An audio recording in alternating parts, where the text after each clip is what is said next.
Well, thank you, Dr. Bridget Williams, for being here today. It's a pleasure.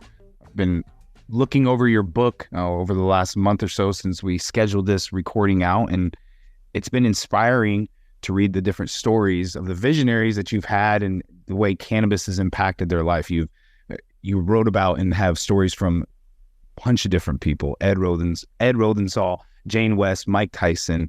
Those are just a few names that I wrote down, but there's so many more just personal stories of moms, athletes, bringing cannabis together to the forefront, how it's changed their life. I love that. And you yourself, you're a board-certified physician specializing in family practice and cannabis medicine. And so before we dive into the book, Courage and Cannabis, and what inspired you there to write that, I would just like to get a little bit more information about you from yourself and who you are and how you got into this cannabis space and providing medical cannabis for the people. Absolutely. So I appreciate being here and having this opportunity to talk about it. People don't often ask that much about me personally. So what does one say, right? So I'm originally from Detroit, probably is where I usually start. I got into family medicine. Mainly my father had colon cancer when I was very young and died when I was 12. And I had this great, deep desire to protect the patient, to represent them and be an advocate for patients, because I felt like it was something that was really fumbled and missing when my father was ill, as far as what I experienced as a child. So I was very much into helping the patient through life's experiences. And as you go down the road of life, and I finished training, was working, and I was a little disappointed, to be totally honest with you. I was at the Cleveland Clinic, and I was doing appointments every 7 to 15 minutes. That's not medicine to me. It was diagnosis pill all day. One of those patients asked me, what did I think about cannabis? Thought she was a little crazy at the time, and I started doing my research, and in that, everything really started to change. So what was you said a patient asked you about your thoughts on cannabis. Would you say that was your turning point on like, okay, I'm not happy with what you said, the every 7-15 minutes, just prescribe a pill and go diagnose and medicate? Sure. Was that the turning point, or did you have interest before? And what gave you that interest into cannabis as an alternative form of medicine? Being a doctor, because so many times, I can speak from experience, being a Army veteran going through the VA, they are very anti-cannabis, especially depending on the state that you live in. When I first got out of the military, being back in Wyoming, my home state, very anti-cannabis. And when it came across that I was using that, my first couple doctors, I had some really hard time with dealing with them. Thankfully, I was able to get a new primary care that had a different vision and a different outlook on things, and they were Colorado native, and then came up and worked in Wyoming and stuff. And not that they could prescribe it because they're under the federal government and everything, but they didn't have the negative outlook like so many other MDs do, just in my personal experience, and so many other people have had. So what made you different? What was your interactions with cannabis that made you see it in a different light? I think it was my interest in patients being seen and heard. I think that's what the turning point was, right? Because to be honest, I was growing up, and my best friend's older cousin was this wild child with a crazy look in her eye. And, she smoked all the time, and she smelled like a cannabis all the time. And as a kid, I was like, whoa, cannabis is bad. And after this experience with this patient who was a breast cancer survivor and a new diabetic, and I really started learning about cannabis, and of course I already had good medical knowledge, I realized cannabis doesn't do anything that I was experiencing from this woman at that time. I realized, and I went to my best friend, and she had never tried it either because we were so terrified from that same experiences. Yeah. It turns out that woman was bipolar, and I had this empathy because she was this young girl who was trying to self-medicate and try to feel normal, and no one could see the problem, right? We all just thought she was this crazy wild child. And so that realizing that there's all these people that think they're being recreational so many young people, I think, are doing some self-medicating, and I wanted to be able to stand for them as well. So, before that, I didn't have a lot of positive feelings about it, but I walked with my patient, this diabetic and this breast cancer survivor. I learned about dosing. I saw how her life was changing. And not only that, I saw how her health was changing differently than my pharmaceutical patients. And so that's where I said, I want to know more and I want to dig in. And honestly, in addition to that, because what I learned about cannabis and what it actually was so different, I actually started looking at every preconceived notion I had around just holistic health and different things that people would bring to me. And as a physician, I'm like, oh, that makes no sense. There's no evidence and, what have you. I really started analyzing why. And I realized a lot of the things that I had preconceived notions about that I was taught was because it competed or somehow conflicted with the pharmaceutical company and this drive for pharmaceutical medicine. And I then really just opened up and I said, what are patients looking for? How can I help them? How can I, use the information and the knowledge I have to keep them on the, you don't want people going off the rails. Right. And you need to know that things will work. But I felt like I could represent patients better by hearing and seeing their needs in a very real way. Where's your clinic at so you can be my doctor? You guys such a different. Yeah, so I'm in Ohio and I'm also licensed in Michigan. That's awesome. And you're a medical cannabis prescriber as well, right? Like you're licensed to prescribe medical cards and stuff in those states. Mm-hmm. How is the medical market out in those states? Very different. I chose like the exact opposite, right? Ohio is right now medical only. It's on the ballot for November. Right. We're probably considered one of the more conservative and restrictive states. Sometimes that's a hassle and sometimes it's good because I do like the fact that we do a lot of lab testing. And so we know what we have. We know what's in it, right? As far as medical diagnoses that should be approved and aren't, how much you're actually able to obtain. And, they do make you jump through a lot of hoops. Then you go to Michigan, which, obviously was medical and now recreational. Medical cards, you get them for 2 years instead of 1 if you choose to do that. And it's a little bit more of the Wild West there. The legacy market is thriving, and some dispensaries, unfortunately, are closing because of that. Mm-hmm. And the cottage industry, so there's legacy, but then I also call it the cottage industry, right? Like there are people sitting at home making barbecue sauces and cakes and infused, and they found this to be their avenue to grow and build a business outside of the licensed regulated market. Mm-hmm. So they're very different experiences. So wow. Michigan is I've had some friends that lived out in Michigan from Michigan and heard some different stories and stuff out there. Cannabis has been around in Michigan for a long, long time. And so, when you speak about, I like that term, the legacy market. I'm going to steal it. I don't believe in saying black market, and I don't necessarily like really even saying illegal, but legacy. And keep in mind, one of the chapters in the book is Johnny Curry, who was honestly the biggest drug kingpin of the late 70s and 80s. And White Boy Rick, which people are familiar with that story, ended up taking him and his brother down, is my cousin. And so I grew up with these stories. I grew up with these stories of him being in this illegal, situation. But over time, I realized that this was someone who had incredible business sense, that he didn't necessarily have the education options that I did. Yeah. While he used his, if you want to call it street knowledge, business knowledge, whatever it is, and he created an incredible corporation, if you want to call it, right? With good business sense. And we don't give, I understand that it's legal at the time, but it's not now. And we don't give credit to people that did live in this legacy market. We don't do that enough. And the social equity opportunities are not strong enough or supported enough to really make a difference.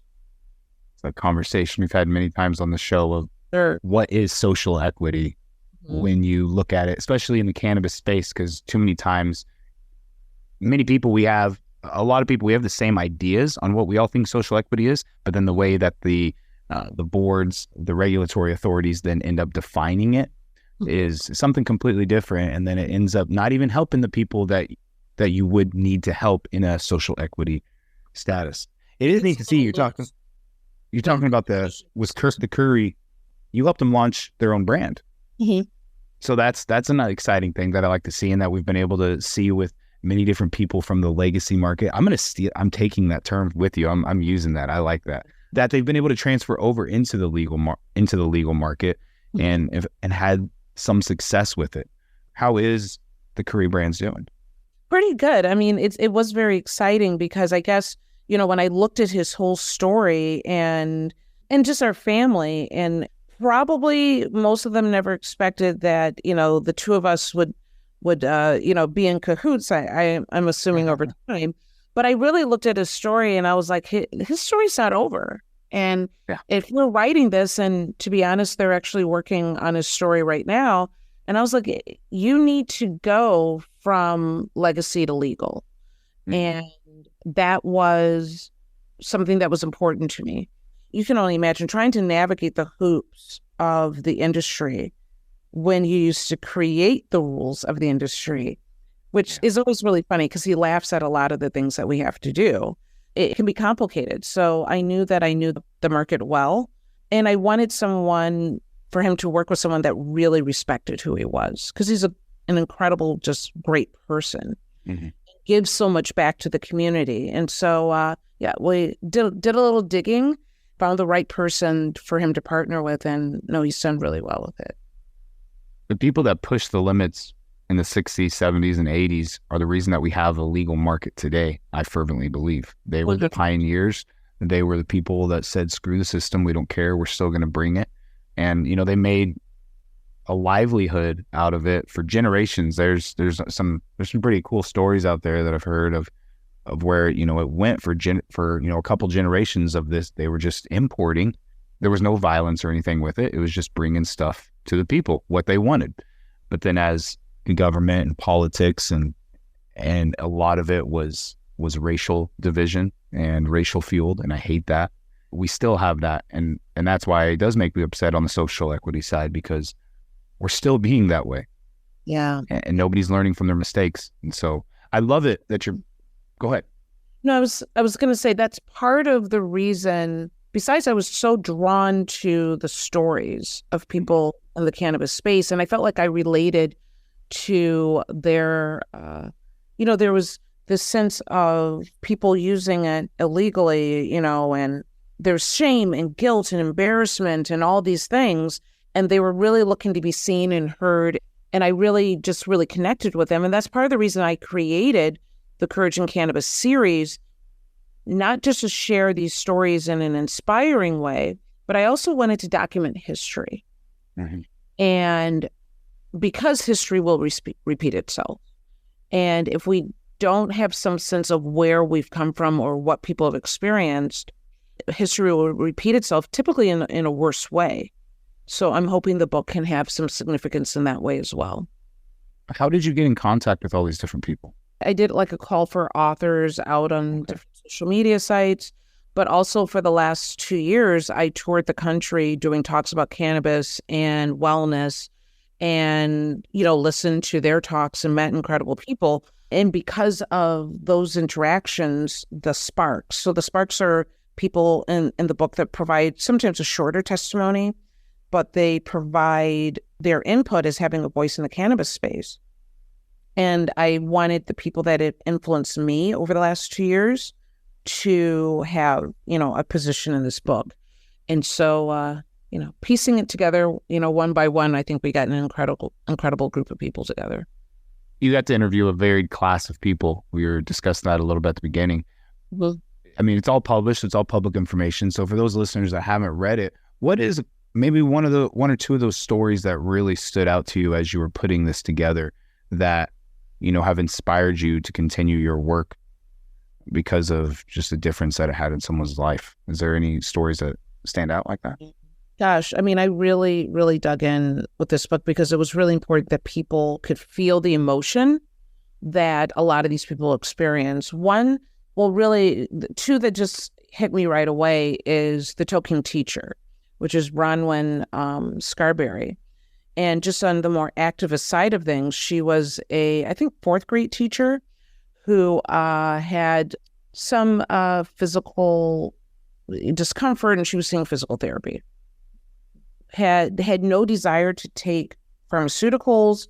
She was very careful with that. So she had a vape pen she would use right before going to physical therapy. She keeps it in her car. This one day, she forgot to leave it in the car. And going from one room to the next, something hits the vape pen in her bag and it breaks open. So she runs out, she goes to the bathroom, cleans it up. Long story short, when she was leaving for the end of the day, the principal, the police, and the superintendent are waiting for her. And they basically said, they had put yellow caution tape over the bathroom and, all of this craziness. And she was like, I don't use it. I left it in my bag. But she's not allowed to teach anymore. And if she does teach, after several years, she's allowed to go back, but has to do all this rehabilitation for being a drug addict. And wow. It's just an incredible story of survival, unnecessary and bias, and just so many things that she's experienced and how it affected her life. She never even touched it. It broke in her purse, Yeah. But that always hits me. And then, of course, Nikki Lawley, who's fairly well known in the space, but she was a pediatric nurse. And one bad day, trying to help a child get an immunization, she ended up getting a head injury, like head butt, hit the wall, like all of this craziness. She then ended up with post-concussion syndrome and a neck injury. And she has an invisible injury, for how she's not able to process things the way she was before, no longer to work as a nurse, suicidal. And she happened to be in Vegas and was going to jump from the balcony, and a truck goes by. And it says, "Welcome to Nevada, try marijuana." And she was like, so she was like, that's weird. And then another one comes by, try marijuana. You can do it in Nevada. And she yells out to her husband, we can go and smoke. And, but she's joking. But her husband's like, maybe that's it. They took the sign. It changed everything for her. She's able to interact, and she was literally couldn't leave her room because of just how overstimulated she was. Mm-hmm. Now she does talks and is an advocate for a lot of athletes that deal with brain injuries. And so those are two that just really touched me in a very significant way. I love that story. Mom Smart. Cannabis is very near and dear to me. It saved my life personally. I can testify with that. So I have TBI from being employed in Afghanistan. Mm-hmm. And when coming back from Afghanistan, I still had a year. I got medically discharged and got out. I still had a year left in the military. That year was one of the roughest years of my life. Mm. And I couldn't process things correctly. I had different injuries and stuff. And so just like you said, the pharmaceuticals and stuff that I was on was not helping. I was over in Germany at the time.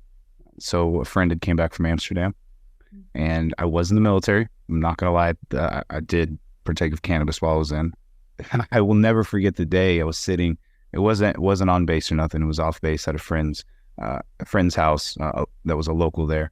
I was sitting on their couch upstairs, and I took a hit, and it was some sour diesel, and everything just made sense, and everything just came together and calmed down. And I just wasn't going so crazy anymore. Yeah. Got out of the military, came back to Wyoming. Cannabis is bad, and so trying to be a good person, I was newly married, a brand new dad, trying to do the right thing, trying to get into a job, was just having a hard time. And it was 3 weeks that I didn't use any cannabis or anything for a month after the military. Got a job and lost that job and was not doing well at all. Met somebody, got cannabis, and I'm here today. I'm living proof of it. I'm an executive of a company, been able to start different companies, own some companies myself, running a podcast, meeting amazing individuals like yourself, and I owe it to the plant. Yeah. So that's when I didn't read all the stories. I did skim through and read it, different ones, but I can identify with stuff like that, because if it wasn't for this plant, there's so many people. We bring up like athletes, the invisible injuries of brain trauma. That's not seen on the outside. And it's really hard to relay that to another individual when you can't even put your own words together to explain how you feel. Absolutely. And thank you for what you've done. And the fact that it is so hard for veterans to really come out and share their stories, because basically told not only not to do this, but unfortunately, the military and our government perpetuates the stigma. Yeah. And it's a big deal to come out and talk about it. I'm thankful for the different people. I've had continual surgery since I've been out of the military with different things. There were several times, like I said, with different doctors. If you take your analysis before any type of surgery and everything, and if you came positive for marijuana, they didn't want to prescribe you any sort of painkillers or anything afterwards, which is fine. I don't like using painkillers, but I've had some really intensive surgeries that you as a doctor know cannabis doesn't work for that the same way, Okay. And so thankfully, I've been able to, and I think it's an act of God that he's put me in contact with different primary cares where I've gone that are sensitive to cannabis, that know that it helps veterans, that want to be able to prescribe it, but just don't. But they don't use it against you. They don't demonize you and use it as a weapon to take away your benefits, to take away your medicine, to take away your access. And they treat you like a normal individual, and they don't treat you like a drug addict. And that's the important thing, is that too many people that use cannabis get treated, like you said, like that teacher. They treated her like a drug addict and like it was a biohazard toxicity to the school with the yellow tape and everything. What is that? Like, it's crazy, And there's so many kids that my sons know full well. I have 2 boys, 12 and 10. They know what cannabis is, but you know what they know it as? They know it as medicine. Because I'm not a drug addict. I'm not doing crazy things. I'm not high out of my mind or anything, and I'm not nodding off. And I'm also very empathetic, and I can connect, and I can be there and be positive and be a part of their life where I couldn't be that way before. And absolutely, they see the benefits of it, And so it's super productive. The biggest stigma is that you're, couch locked someplace. No. Without it, you probably would not be able to do nearly the things that you're able to do on no, ma'am. No, ma'am. Not at all. Not at all. And there's so many. He's an amazing individual on his own, but the owner and CEO of the company that I work for now, he uses cannabis every day, and he's an insanely productive individual, I have a friend I won't mention, but he's in the tech space. He uses cannabis and microdoses mushrooms, and he is, oh my goodness, that man is an amazing individual, just an inspiration, really. And so there's all these alternative medicines that I'm so glad where we're at right now in this revolution and this renaissance that some people have labeled it some people have labeled it the second psychedelic renaissance. I like to think of it as an alternative medicine renaissance, because finally we're getting people like yourself, MDs. Yes. We're getting the medical piece back in. That's what we missed before. So my understanding, I do a regular show on Roland Martin's Black Star Network every Monday. My understanding right now is that due to a lot of research around PTSD, that MDMA will actually be FDA approved for, medically by next year, which, for a lot of people, it's a little shocking because it's, ran right, came up from behind and ran right past cannabis and kept running, But there are these medicinal aspects of things that we have suppressed because it did not benefit the pharmaceutical industry. Yes. Yep. There's right now, and thankfully I was able to use, I used psychedelics with some different people that taught me. I'd use them recreational, but then had a purpose behind some of them, and it helped me break through on some issues that I was dealing with. And that's a whole other conversation on its own, the healing power there. But it's cool. I found out, I think it was last year or maybe it was 2 years ago, but there's a ketamine treatment clinic in Denver that is authorized for use that the VA will pay for. That's what I was trying to get to. The VA will pay for it for veterans to go down and have ketamine treatment for chronic pain, for PTSD, anxiety, depression, TBI. That alone, when I found that out, I was like, man, like if that could have been available when I got out back in 2011, how much faster could I have got to where I wanted to be, you know? And it just gets that reset that you need to have to take you to unlock the new potential and, you know, help you deal with, not suppress it. And that's what I love about psychedelics. It's not suppressing. It does help you deal with, because that's too many times what pharmaceuticals do. Because I've been on that side of pharmaceuticals. They just suppress it and don't allow you to deal with it, because that's what we have to do as humans. We just have to deal with the issues and then find out how we can make ourselves better because of them. Absolutely. No, I totally agree. We're coming close to the end, but I still have a couple questions I want to ask you. And so with you being in the medical marijuana space, you know, we're seeing a lot of states come on with new laws, and I love it. We're finally talking about rescheduling decriminalization on a federal level, but there's still a lot missing, I think, on the medical side, as far as money going towards the proper types of research, and then just all the protections for employees and stuff outside of getting their medical card. You know, yes, hey, I got a medical card, I can use cannabis now, but what happens when I have an accident at work? You know, what happens when I get in a car accident or different things?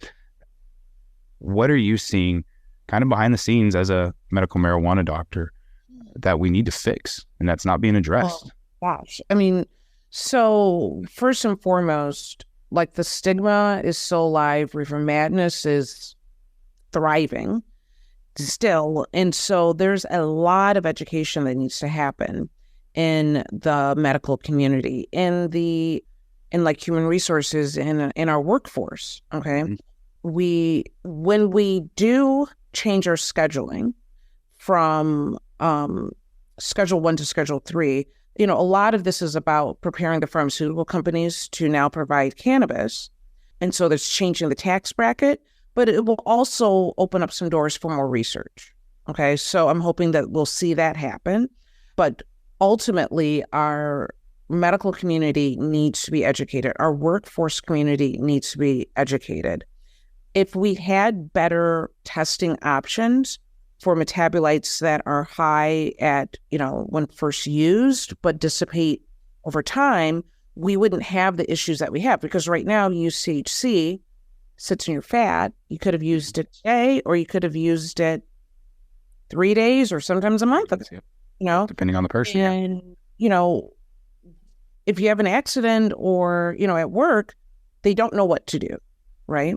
But if we can educate people better, help them understand what this means, have better testing options. The fact of the matter is, synthetic opioids are not even really tested at workforce urine testing. So you could be taking Vicodin like crazy and just go right back to work. Where if obviously you fail alcohol tests or, the THC metabolite, you're losing your job, and you might not have used it a while ago, you know? So, but we won't get what we need if we don't change how people think. Because if they think differently, they're going to look for new things to be able to have people utilize this in a safer way. Education all day for everybody. I believe the same thing. Well, thank you so much, Doctor. I appreciate it. Appreciate your time, your words of wisdom, your support, being an advocate with the level of expertise that you bring to it and the platform that you hold. I thank you for just letting your voice be known and advocating for the patients, because I see that. And so thank you for that. And thank you for your time today, and look forward. Thank you for the copy of the book. I'm going to continue reading it. I appreciate it so much, Courage and Cannabis. And you said it, did I catch it? It's a series. Are you coming out with another one? This is book 2. So wait, that's book 2, yes. Really? Yeah. So book 1 came out December of 2021, and this is book 2. You know, they're inspirational stories. It's a passion project. I'm sure there's more to come. I love it. Look forward to it. Thank you so much. Appreciate it. Have a wonderful day. You too.